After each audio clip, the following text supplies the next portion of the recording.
From the dark below, to the House of Wolves, to the Taken King, to the Rise of Iron, and now the Age of Triumph. Welcome, fellow Guardians, and here is a video for Destiny 2 of why I actually like the idea of us losing our weapons, our armor, even our classes. Kinda don't like it, but mostly do. And what they can actually do in Destiny 2 to actually make the game worthwhile of playing. This is my own personal opinion, so please bear in mind on that. Everybody's saying that they hate the idea that they're going to be losing their weapons, their armor, and everything else that they had in Destiny 1. People were bitching about it apparently until Bungie had it released that they will allow our Guardians to come through. Their race, their gender, their hairstyle, their markings, but not the weapons and armor. And I'll explain why I think this is, and why I'm kind of glad that they are. As you've seen from the Destiny 2 trailer of Cayde and also Zavala doing the rally call for the Guardians of both new and old, Cayde says the following quote of, "They destroyed my stuff, they destroyed your stuff, but most importantly, they destroyed my stuff." The Red Legion so far is a group that have actually destroyed the wall. They've actually gotten to where we call home for the past 3 years now. They've destroyed everything. They've done something to the travel that have cut off our powers of light. So Titans won't have Fists of Habits and all the other things. But we will, no doubt, still have the subclasses that we've got near the end. Hammer of Soul, my mistake. Lightning Sith powers from the Warlocks, and also their Shadow Shot from the Hunters. Why is that? Because it was not forged in the light, it was forged in the wild. So that is also a reason why that will be in Destiny 2, no doubt. With also other more subclasses that we will probably find during our adventures in Destiny 2 when it comes out September 8th. Why do I like this idea that we are losing our weapons and armor, as I've said multiple times? It is because this is a new game. We've lost everything to the Cabal, to the Red Legion, to Ghaul, the leader of this Red Legion. And we now must find new weapons, more power to defeat them, to crush him, and take back our Traveler. People who are complaining that they're losing their weapons and armor, I can understand. You worked many long hours, many years to gain those weapons and armor that you dearly call yourself. And you will probably wish that you could bring them over because that's what defines you as a Guardian. Why I don't like that they are also implementing the transferring your Guardian from 1 over to 2, I both love it and hate it. The problem is why I hate it is because I never got a chance to know my Guardian. Even I customized them. I do not know my Guardian. The only way I'm ever going to remember his face if I take off the helmet when he's at the tower. If they had something like when you're at the tower and you're just wearing casual clothing, yes, you can choose to wear your armor to show off the nice sweet gigs you just got from the raid or from a strike and all that. But if they were wanting us to make our Guardians feel like they were ours, that they were us, they should have added more cutscenes to show the Guardian's face. They should have had the Guardian talk more and not just the Ghost, because it seemed like the Ghost was more of the main character than we, the main characters, were ourselves. Losing all those weapons and armors gives everybody a clean slate. We don't know what we're gonna have for weapons and armor. We don't know the effects. We do not know the disadvantages, the advantages.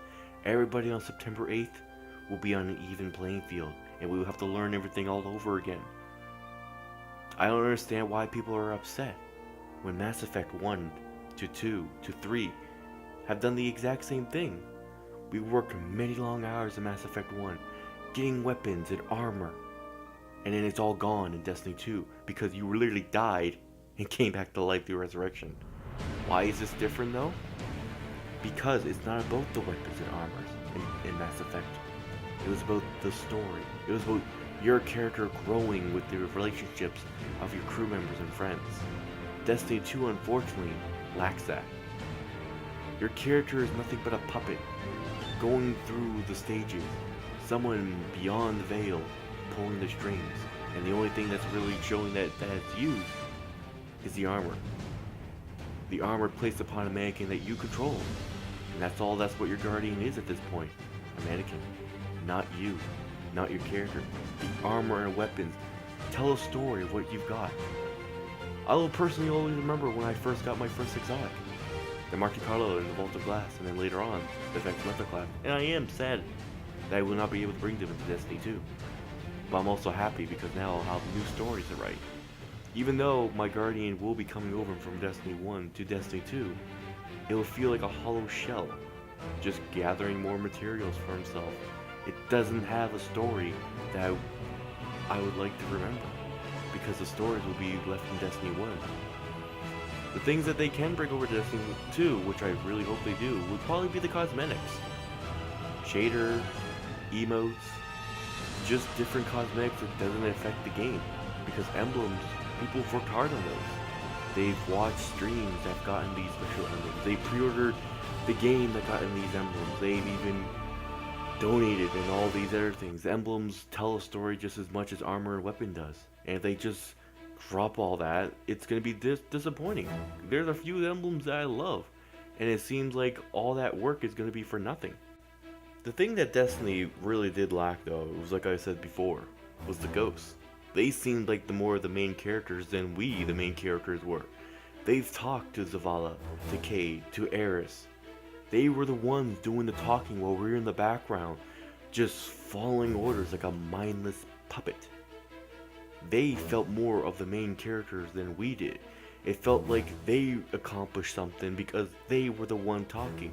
If Bungie wanted us to feel more connected to our Guardians, so we'd be happy to bring them over to Destiny 2, they should have added more cutscenes that had it. I understand that Destiny 1 had a really, really bad launch point when it first came out. Things had to be scrapped because apparently the developers had to scrap it because their big time boss didn't like how the story was going to be dark. But that's the problem with things nowadays. People want a darker story when they're playing with their friends. They want a drive as to why they're doing the things that they're doing. Not just mindlessly going because one person said to do it. The story was bland.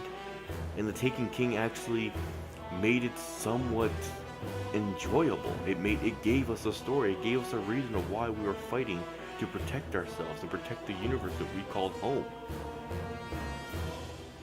The Dark Below and the House of Wolves expand upon that just a little bit, but not as much that made Destiny any better than when it first came off. The Taken King and the Rise of Iron, those should have been added into those should have been the first DLCs personally that was added into the game to make it more better. And I hope that when Destiny 2 comes, I hope to God that when Destiny 2 comes, that they have much more better data or context that gets put into the game to make the game, if it's going to be for another 3 years, not as boring. Because we've had a lot of dry spells when it came to Destiny 1 people, where mostly I was just waiting was when's the next Rise of Iron?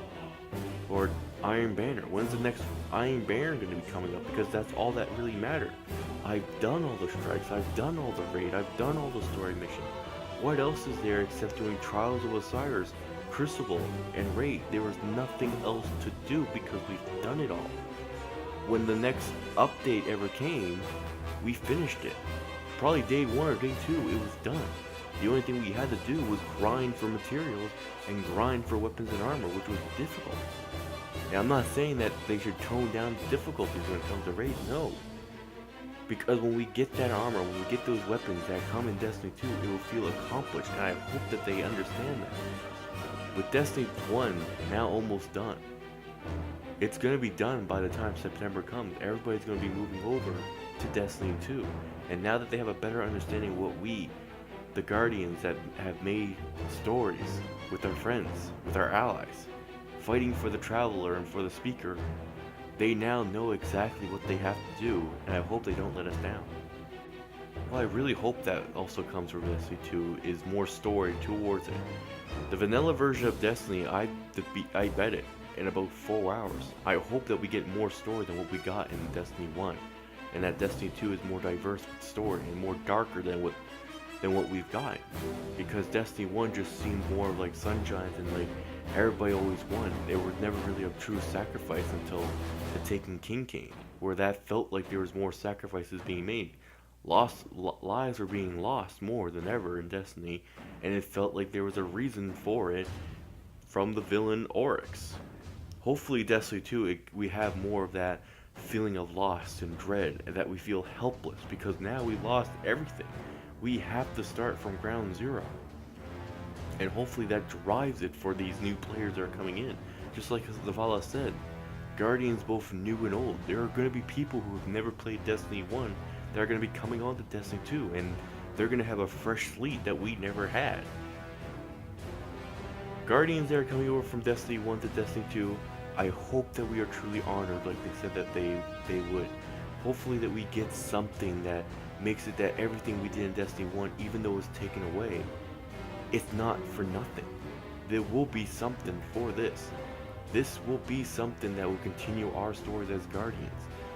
But unfortunately, them saying that they're gonna bring our characters over, our gender, our race, our hairstyle, it doesn't matter because I have no attachment to my Guardians. He is nothing but a mannequin wearing the things that make me care for him.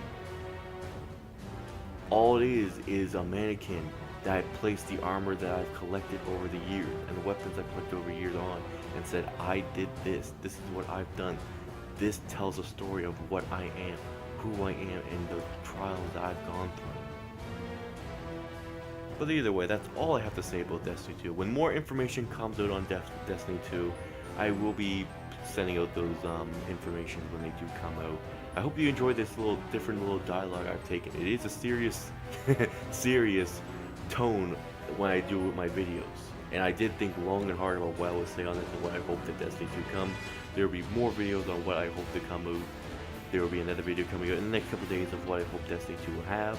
And I do hope that they do have it. I do have information on the release date, which I've already said, but also speculations of when the DLCs will pop up and what we can expect from them, basically from past experience with Destiny 1, which will be stated in the next video. Either way, this has been Heyo Brando. I hope you enjoyed this video so much. Make sure you hit that like button. Also share. If there was something I missed that you want me to discuss, leave a comment in the comment section below. Tell me what you think and tell me what you hope that there will be in Destiny 2, and I will surely, most definitely put that in the next video. Either way, make sure you eat those waffles, have some extra syrup on it just for my sake, and I'll see you in the next video. Peace.